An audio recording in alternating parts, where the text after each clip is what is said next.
Сенің бір жасыңда анаң сені емізді. Бұның рахметіне сен түні бойы жыладың. Сен 2 жасқа толғаныңда анаң саған жүруді үйретті. Ал сен болсаң, анаң шақырғанда қашатын едің. Сен 3 жасқа толғаныңда анаң саған ең дәмді тағамдар әзірледі. Ал сен болсаң, табақтарды жерге лақтырдың. Сен 4 жасқа келгеніңде қолыңа қалам беріп, жазуды үйретті.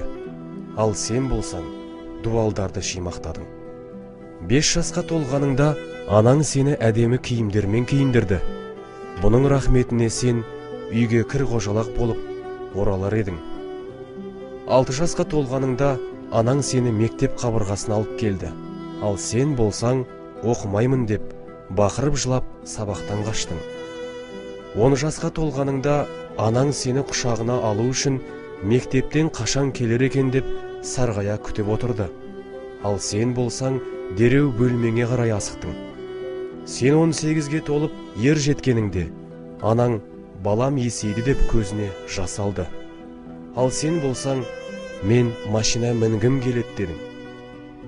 Жасың 20-ға толғаныңда анаң балам біршама уақыт үйде отыршы деп өтінді. Ал сен болсаң, бар уақытыңды достарыңа асырап еттің.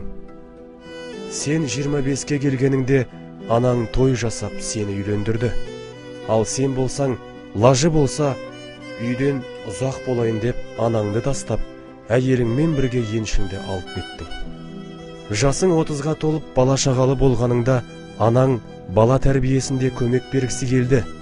Ал сен болсаң, менің жеке басымның тірлігіне, жеке өміріме араласпа дедің. Сен 35-ке келгеніңде анаң сені тамақтануға үйіне шақырды.